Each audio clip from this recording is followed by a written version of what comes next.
মায়ের পিছে যখন 1 টাকা 2 টাকার জন্য বন বন করে ঘুরতাম, আপনাকে জনগণের পিছে বন বন বন বন বন বন করে ঘুরতে হবে। বিএনপির ভারপ্রাপ্ত চেয়ারম্যান তারেক রহমান বলেছেন, রাষ্ট্রীয় ক্ষমতার সুযোগ পেলে ৩১ দফা বাস্তবায়ন করবে বিএনপি। এজন্য যে কোনো মূল্যে ৩১ দফার পক্ষে সমর্থন নেওয়ার জন্য জনগণের পিছনে ঘুরতে হবে। জনগণের সম্পৃক্ততায় স্বৈরাচারী পালিয়েছে, তবে দেশের ভেতরে বাইরে দেশের বিরুদ্ধে এখনও ষড়যন্ত্র থেমে নেই। বর্তমানে স্বাধীনতা সার্বভৌমত্ব রক্ষার সংগ্রাম শুরু হয়েছে। সংগ্রাম করেই ভবিষ্যৎ প্রজন্মের একটি নিরাপদ বাংলাদেশ গড়ে তুলতে হবে। দিন শেষে আপনি বিএনপির লোক, এটাই হচ্ছে আপনার মূল পরিচয়। দিন শেষে আপনি বিএনপির লোক, আপনার কিন্তু সাধারণ মানুষ ছাত্রদল, যুবদল, স্বেচ্ছাসেবক, আইনজীবী ফোরাম, মহিলা দল এইভাবে চিনে না। এই বিএনপির লোক এভাবে চিনে মানুষ। দিন শেষে আপনাকে ওই জনগণের পিছে, মায়ের পিছে যখন 1 টাকা 2 টাকার জন্য বন বন করে ঘুরতাম, আপনাকে জনগণের পিছে বন বন বন বন বন বন করে ঘুরতে হবে। এছাড়া কোনো উপায় নাই, এছাড়া কোনো উপায় নাই।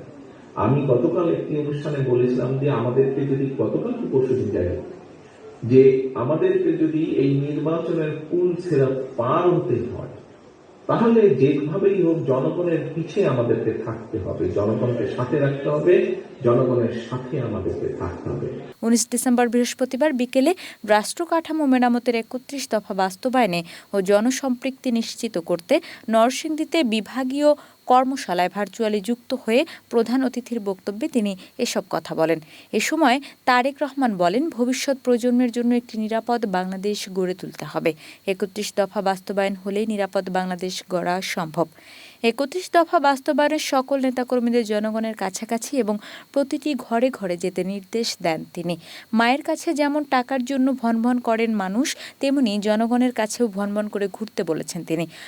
দিন শেষে আপনাকে ওই জনগণের পিছে, মায়ের পিছে যখন 1 টাকা 2 টাকার জন্য বন বন করে ঘুরতাম, আপনাকে জনগণের পিছে বন বন বন বন বন বন করে ঘুরতে হবে।